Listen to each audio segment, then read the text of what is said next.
I'm transplanting clematis.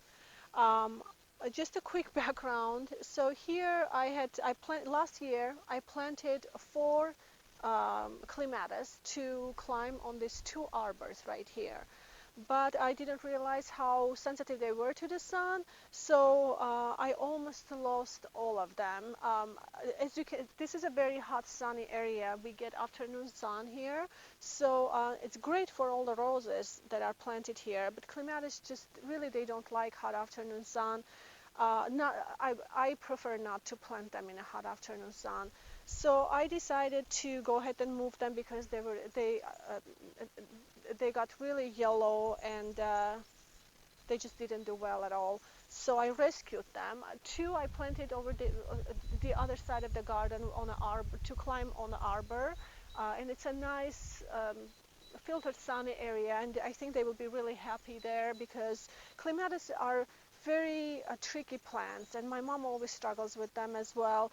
But they really like to have their roots in a cool. They don't mind the sun, but they really need to have a cool, protected areas for their roots. So they don't like their roots getting really hot. So I thought I lost one last year, which I transplanted all three. But however, this year, in this spring, I realized that I have a clematis growing, and it looks really healthy. It actually formed a bloom, but I do need to remove them. I will not recommend usually to transplant a clematis when they have a bloom, obviously. But I am going to do this at this time, and I will have to risk it to remove it, just because if I leave it here, then I'm risking it to altogether probably die because it's really, really hot here. Uh, I'm sure it'll be okay if I water them a lot, but I just really I don't want them here. Because what I really like to do this spring, I would like to plant two climbing roses on these arbors. I think they will do so much better here because this is a really hot, sunny area. Usually, gardening is something that we like to plant certain things, certain places, but really, really important part of the gardening is to make sure right plants be planted in the right areas of their choosing, so that where they are more adaptable. And so I'm going to remove this clematis and plant another area in another area that I prepared for. So to do that, and just really quickly, I would like to explain a little bit about clematis. Clematis belong to, they're classified according to their blooming time and their characteristics. So there's three groups of clematis. I, I grew clematis. I've been quite successful at growing clematis. I choose my favorite group of clematis are second group because they have larger flowers, but they do rebloom a couple of times a year. Um, the first group of clematis are early blooming clematis, and they don't need any pruning. I'm sorry, they don't need any pruning.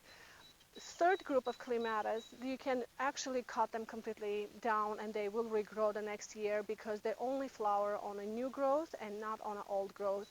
So I hope this is helpful, and this probably will explain some things about clematis that are some people have a little hard time with them. So I usually keep rocks on the bottom of the clematis, at the bottom of the when I plant them, because they keep the roots cool. And it's really, I've had so much success in doing that. So I'm going to remove all of these rocks from the bottom, and I have a little plastic here that I lined my clematis with because I didn't want them to interfere with any other plants to keep the roots contained.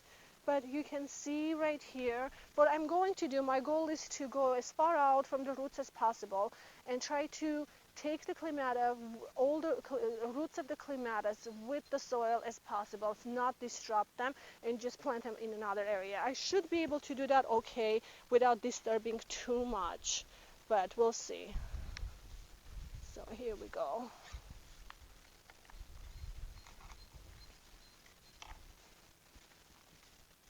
But even if I do disturb them a little bit, they will bounce right back.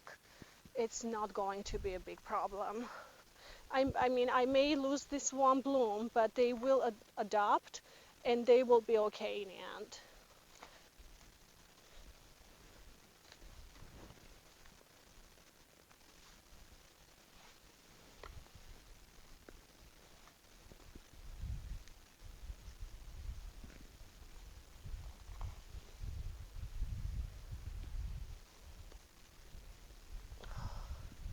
It's planted really deep, and that's what uh, it needs to be, because clematis really, they need to be planted very deep. And deeper you plant them, the cooler the roots will stay. Okay, here we go. Looks like I was able to get this clematis out. I damaged some, but as you can see, they're all pretty attached, and immediately what I want to do is take this to the area where I'm going to plant.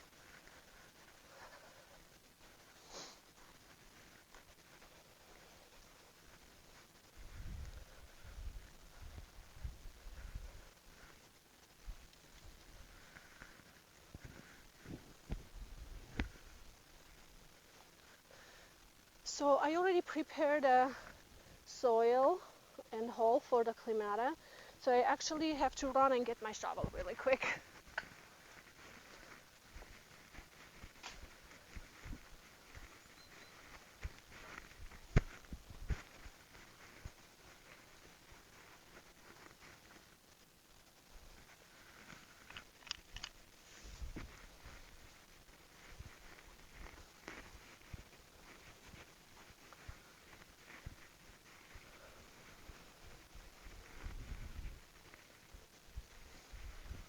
So usually what I do is I can just put this clematis down and see how far the roots can be, but I noticed that it's not that deep enough. So what I'll do is I'll just put this guy here temporarily, really quick. I need to go farther down because they really need to be planted much deeper.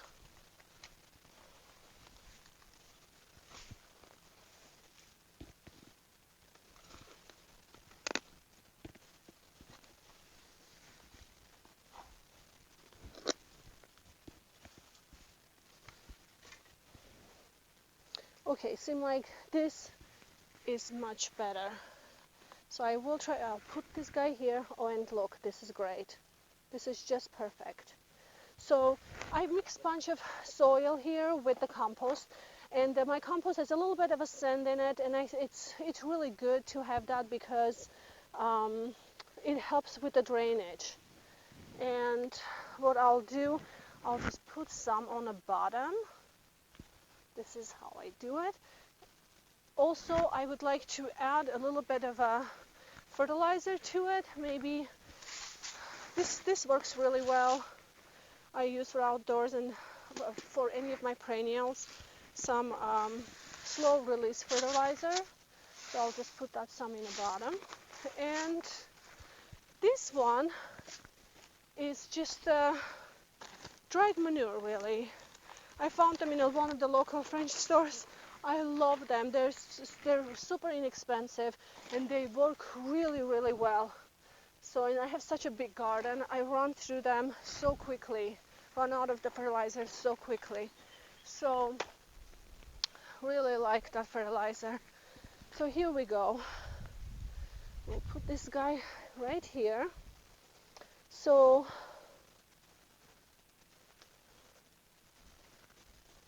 okay, just like that.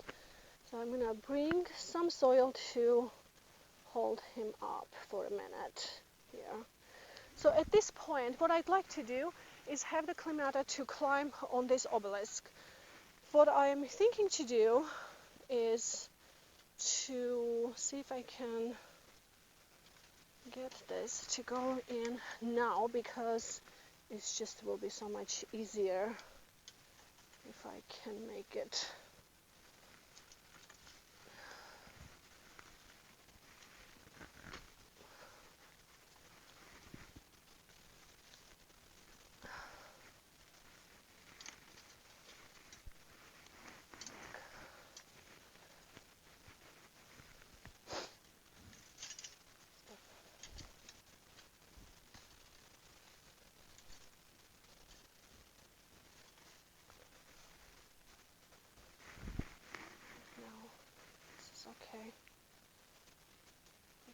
I can, okay, so I'll just put the obelisk like that, and now I will start covering with the soil. Now, usually it's really good to fill the hole with the water, but at this time I'm not going to, because the soil has lots of moisture in it already, so I'm going to cover it and then water it really well.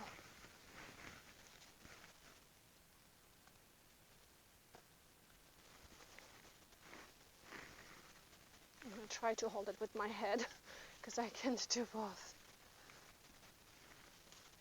So I will bring it back, pack him really well.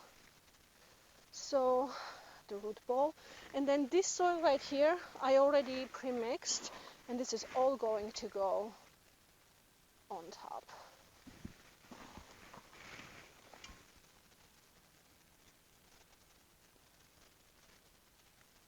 Again, what you want is to make sure it's planted really deeply, and this actually will make the obelisk stronger as well.